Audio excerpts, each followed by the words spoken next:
ఓం సర్వేభ్యో నమః. మీ అందరికీ వేదామృత్ ఈ గురుకులంలోకి స్వాగతం, సుస్వాగతం. నేను మీ నళిని ఆచార్యను. వైదిక వాంగ్మయంలో భాగమైన ఉపనిషత్తులు, అందులోని సందేశాన్ని ఉపోద్ఘాతంలో సంక్షిప్తంగా తెలుసుకున్నాం. నేడు మొట్టమొదటి ఉపనిషత్తు అయిన ఈశావాస్యోపనిషత్తు గురించి సవిస్తారంగా తెలుసుకునే ప్రయత్నం చేద్దాం. 4 వేదాల తరువాత అత్యంత ప్రసిద్ధి చెందిన ఆధ్యాత్మిక గ్రంథాలు ఉపనిషత్తులే. ముక్తక ఉపనిషత్తు 108 ఉపనిషత్తులను పేర్కొనగా వాటిలో మొదటిది ఈశావాస్యోపనిషత్తు. ఇది యజుర్వేదములోని చివరిదైన 40వ అధ్యాయం. ఈశ అనే శబ్దంతో మొదలు కావడం వల్ల ఇది ఈశావాస్యోపనిషత్తుగా పిలువబడుతుంది. ఉపనిషత్ అనగా సమీపంలో బాగుగా కూర్చోవడం అని సామాన్య అర్థం. గురువు ద్వారా ఏ విద్యను నేర్చుకుని పరమాత్మకు సమీపంలో కూర్చోగలమో ఆ బ్రహ్మ విద్యకే ఉపనిషత్తు అని పేరు. ఈశావాస్యోపనిషత్తు వేదాంతర్భాగం కావడం వల్ల దీనికి వేదాంతం అనే పేరు సార్థకమైంది. ఈశావాస్యోపనిషత్తు తర్వాత రచింపబడిన ఉపనిషత్తులకు కూడా వేదాంతం అనే పేరు వచ్చింది. కానీ అవేవి వేదములో అంతర్భాగము కావు. ఈశావాస్యోపనిషత్తును ఈశోపనిషత్తు, మంత్రోపనిషత్తు మరియు వాజసనేయోపనిషత్తు అనే పేర్లతో కూడా పిలుస్తారు. ఈశావాస్యోపనిషత్తులో 17 మంత్రాలున్నాయి. ఇవి పరమాత్మ గొప్పతనాన్ని తెలియజేస్తున్నాయి. పరమాత్మ స్వరూపంతో పాటు మనుష్య లక్ష్యాన్ని నిర్దేశిస్తున్నాయి. ఈ ఉపనిషత్తులోని ఒక్కొక్క మంత్రాన్ని అర్థసహితంగా తెలుసుకోవడం ద్వారా ఈ ఉపనిషత్తు మీద సవిస్తారంగా మనము ఒక అవగాహనకు వచ్చిన వారము అవుతాము. ఓం ఈశావాస్యమిదం సర్వం యత్కించ జగత్యాయ్ జగత్ తేన పుంజిత్ మాగ్రదకస్య స్విద్ధనం. భావార్థము: భగవంతుడు ఈ సృష్టిలోని ప్రతి అణువులో అంతటా ఎల్లప్పుడూ వ్యాపించి ఉంటాడు. కనుక మానవులు తాము చేసే పనులన్నీ అన్ని వైపుల నుంచి భగవంతుడు చూస్తున్నాడని తలచి చేయాలి. అప్పుడు వారు పాపాలు, అపరాధాలు చేయలేరు. న్యాయకారి అయిన భగవంతుని వ్యవస్థ ద్వారా మానవులకు వారి కర్మానుసారంగా లభించిన ఫలాన్ని సంతోషంగా, త్యాగ భావముతో అనుభవించాలి. మనుష్యుడు ఎన్నడూ లోభి కాకూడదు. ఇతరుల ధన సంపదలను ఆశించరాదు. ఈ ధనమంతా పరమేశ్వరుడిదే, ఆనంద స్వరూపుడైన పరమాత్మదే అని భావించాలి. ఓం కుర్వన్నేవేహ కర్మాణి జిజీవిషేచ్చతం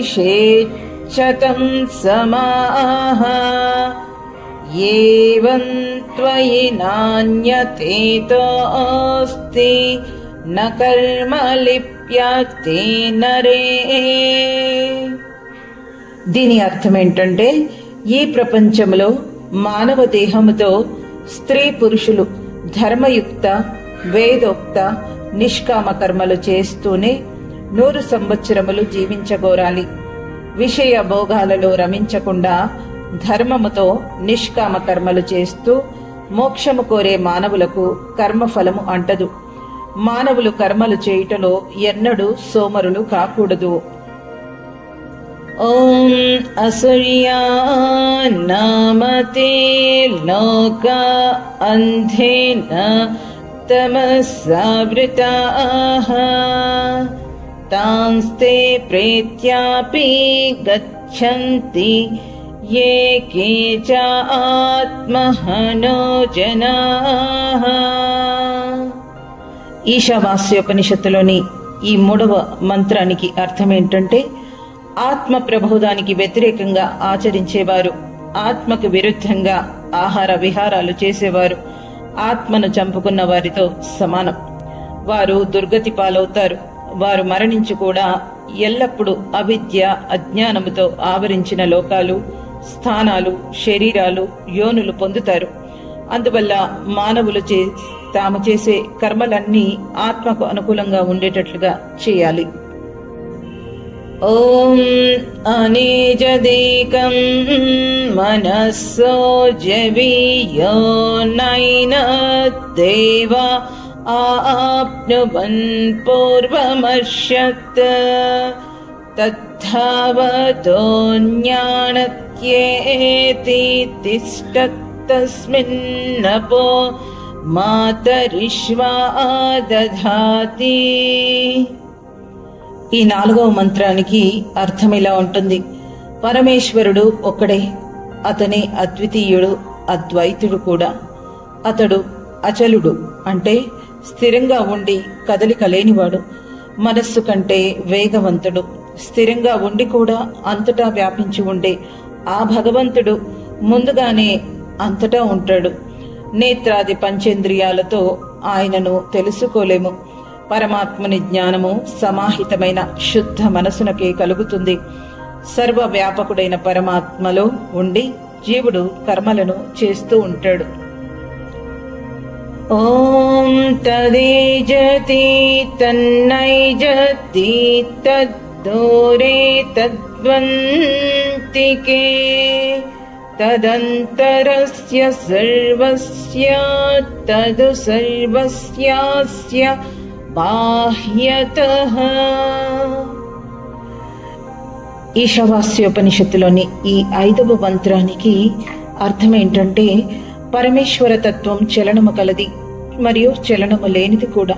అంటే మూర్ఖుల దృష్టిలో అది చెలుస్తుంది, కానీ వాస్తవానికి దానిలో చలనము ఉండదు. ఇతర వస్తువులన్నింటినీ చలింపచేస్తుంది, కానీ తాను స్వయంగా చలించదు. అది విభు రూపముతో చలనము కలదని చెప్పవచ్చును. కానీ ఏదో ఒక స్థానములో ఉండి చలించే వస్తువు వంటిదైతే కాదు.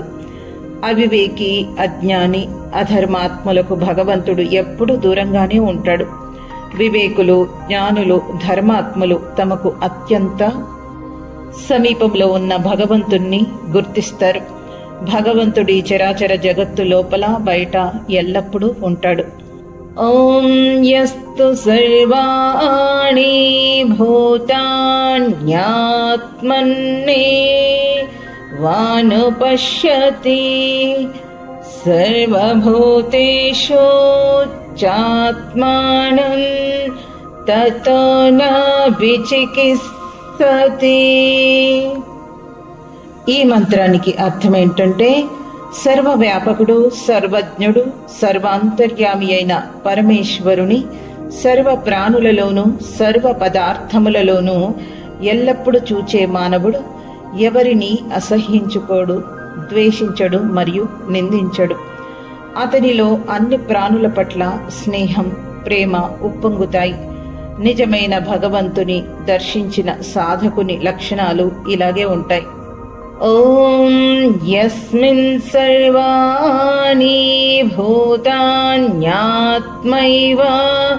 భూద్విజానతః తత్ర కో మోహః కశోక ఏకత్వమనుపశ్యతః. ఈ మంత్రానికి అర్థం చూద్దాం. యోగి సాధన చేస్తూ చేస్తూ ఈ చరాచర జగత్తులోని నానావిధ ప్రాణులు, పదార్థాలలో ఓతప్రోతమై ఉన్న తన ప్రాణప్రియుడైన పరమాత్మని దర్శిస్తాడు. ఏ ఇతర వస్తువు గాని స్థానము గాని అతనిని ఆకర్షించలేవు. అటువంటి అద్వితీయ పరబ్రహ్మ పరమేశ్వరునిలో సదా మునిగి ఉండే యోగికి ఎవరిపైన మోహము గాని, ఎవరినైనా పోగొట్టుకున్నప్పుడు శోకం గాని కలగవు. సదా ఆనంద స్వరూపుడైన పరమేశ్వరునిలోనే మునిగి ఉంటాడు. ఓం సపర్యగాచ్చుక్రమకాయమవ్రణ మస్నావీరం శుద్ధమపాపవిత్తం కవిర్మణీషీ పరిభో స్వయం భూర్యాధాతత్యతోర్థాన్ వ్యదదాచ్ఛాశ్వతీభ్యః సమాభ్యః. ఈశావాస్యోపనిషత్తులోని అతి ముఖ్యమైన ఈ మంత్రానికి అర్థాన్ని చూద్దాము. ఈ మంత్రము పరమేశ్వరుని స్వరూపాన్ని స్పష్టంగా వర్ణిస్తోంది. పరమేశ్వరుడు సర్వత్రా పరిపూర్ణుడు, శక్తిశాలి మరియు శరీరరహితుడు, అంటే నిరాకారుడు. శరీరం లేనందున వ్రణములు, నాడీ బంధనాదులు ఉండవు. శుద్ధుడు, పవిత్రుడు కూడా. పాపములు ఆయనకి అంటనే అంటవు. ఆయన కవి, జ్ఞాని, సర్వజ్ఞుడు. మన మనసులలోని ప్రతి ఆలోచనలు ఆయనకి తెలిసిపోతాయి. ఆయన పరిభూహు అనగా అన్ని వైపుల ఉండి అన్నింటిపై తన అధికారాన్ని కలిగి ఉంటాడు. తన స్వయం సత్తాతో ఉంటాడు. ఈ సృష్టినంతా చేసి జీవులకు శరీరాదులను ఇస్తాడు. అనాది కాలం నుంచి వస్తున్న జీవులకు వాటి వాటి కర్మానుసారము ఫలములను ఇచ్చే న్యాయాధీశుడు కనుక మనము ఆయన ఛత్ర ఛాయలో అంటే నీడలో ఉండి ఆయన ఆజ్ఞానుసారం ఎల్లప్పుడూ ఉత్తమ కర్మలను ఆచరిస్తూ సుఖ శాంతులతో జీవించాలి. ఓం అందంతమః ప్రవిశంతి యే సంభూతి ముపాసతే తతో భూయ ఇవతే తమోయ ఉసంభోత్యామృతః.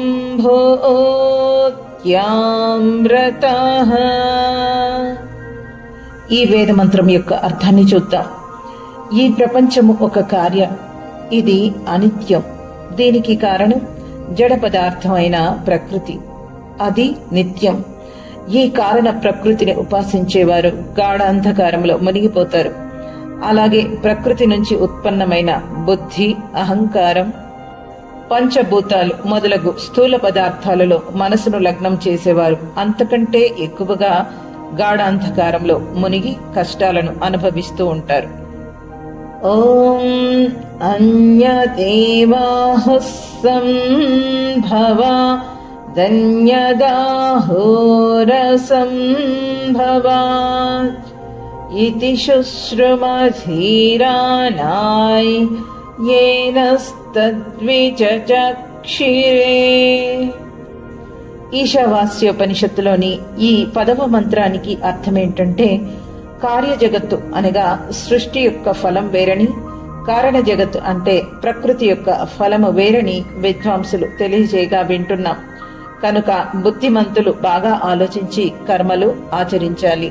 ఓం సంభూతించ వినాశంచ యస్తద్వేదో భయం సహ వినాశేన మృత్యుం తీర్త్వా సంభూత్యామృతమశ్నుతే.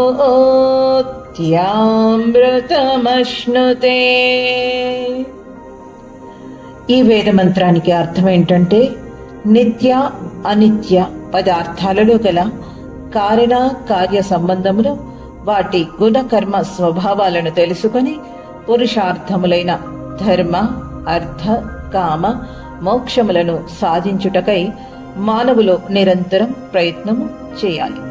ఓం అంధంతమః ప్రవిశంతి యే విద్యాముపాసతే తతో భూయ ఇవతే తమోయ ఉవిద్యాయామృతః.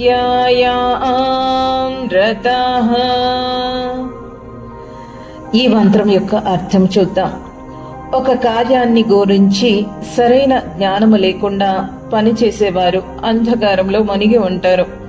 అలా కాకుండా నిరంతరం జ్ఞానార్జనలోనే మునిగి ఉండి ఆ జ్ఞానానికి తగిన ఆచరణ చెయ్యని వారు అంటే కర్మహీనులైన జ్ఞాన ఉపాసకులు మొదటి వారి కంటే గాఢాంధకారంలో మునిగి ఉంటారు.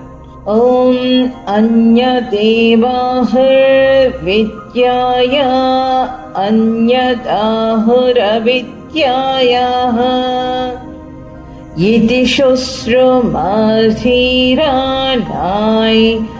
యేనస్తద్విచక్షిరే.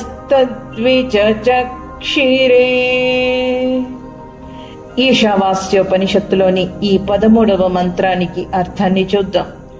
చేతన పదార్థమును ఉపాసించుట వలన కలిగే ఫలం వేరు, జడమును ఉపాసించుట వలన కలిగే ఫలం వేరు.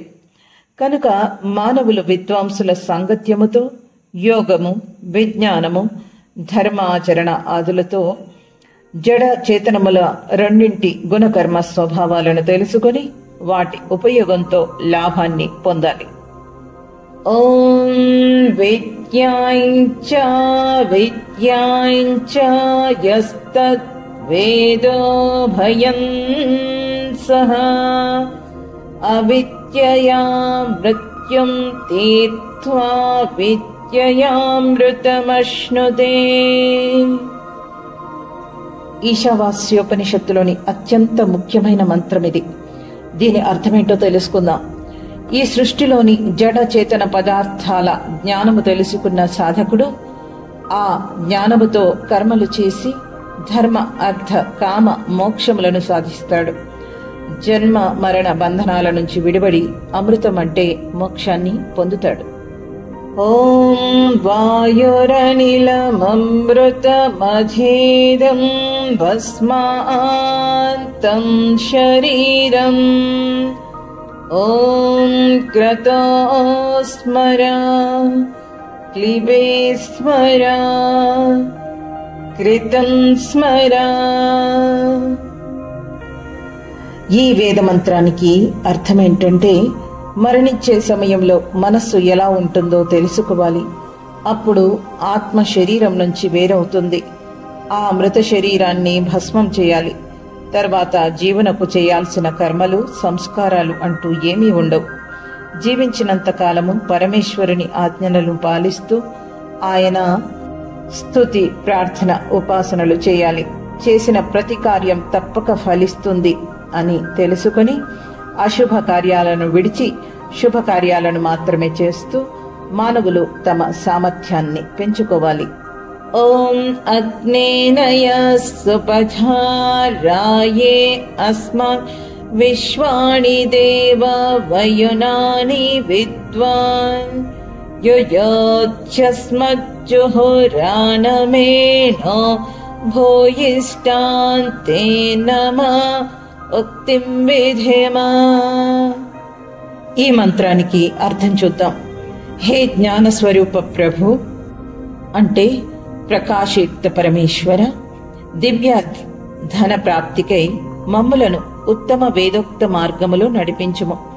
ఓ దేవా, మాలోని మంచి చెడు భావాలను నీవు బాగా ఎరుగుదువు. మాలోని చెడు ఆలోచనలను, కుటిలమైన పాపాచరణములను దూరము చేయుము. నిన్ను ఆరాధించి మేము పరమానందమును పొందుదుము కాక. ఓం హిరణ్మయేన పాత్రేణ సత్యస్యాపి హితం ముఖం యోసావాదిత్యే పురుషస్సోసావహం ఓం ఖం బ్రహ్మ. ఈశావాస్యోపనిషత్తులోని చిట్ట చివరి మంత్రానికి అర్థాన్ని చూద్దాం. పరమేశ్వరుడు మానవులందరికీ ఇలా ఉపదేశిస్తున్నాడు. ఓ మానవులారా, నేను పరిపూర్ణంగా ఆకాశంలా అంతటా వ్యాపించి ఉన్నాను. నాకంటే గొప్పది ఏదీ లేదు. నా నిజనామము ఓం. ప్రేమ, సత్యాచరణముతో నన్ను శరణు వేడేవారికి నేను అంతర్యామి రూపంలో వారి అజ్ఞానమును నాశనము చేయుదును. జ్ఞాన ప్రకాశంతో, శుభ గుణ కర్మ స్వభావాలతో, సత్యము శుద్ధమైన యోగ విజ్ఞానముతో సకల దుఃఖాల నుంచి తొలగించి మోక్ష సుఖమును ప్రసాదింతును. ఇలా మనం ఒక్కొక్క మంత్రానికి అర్థాన్ని తెలుసుకున్నాం కదా. ఈ రకంగా ఈశావాస్యోపనిషత్తు దేహ అవసాన సమయంలో అంటే మరణ సమయంలో ఓంకార స్వరూపుడైన పరమాత్మని తప్పక స్మరించాలని, జీవుడు ఆ శరీరం నుంచి వెడలిపోయిన తర్వాత ఈ శరీరాన్ని దహించి భస్మం చేయడం తప్ప దీనికి వేరే సంస్కారాలు ఏమీ ఉండవని ఈ ఉపనిషత్తు ఆదేశిస్తుంది. పాపాచరణ నుంచి దూరం చేసి మంచి మార్గంలో నడిపిస్తూ ఐశ్వర్యాన్ని, మోక్షాన్ని ప్రసాదించే పరమాత్మయే నమస్కరించదగినవాడు. అతడే ఓంకార స్వరూపుడు, జగత్ రక్షకుడు, ఆకాశం కంటే ఉన్నతుడు. అతన్ని మాత్రమే ఉపాసించాలని ఈ ఉపనిషత్తు ఘంటాపదంగా మనకి ఉపదేశిస్తుంది. ఓం స్వస్తి.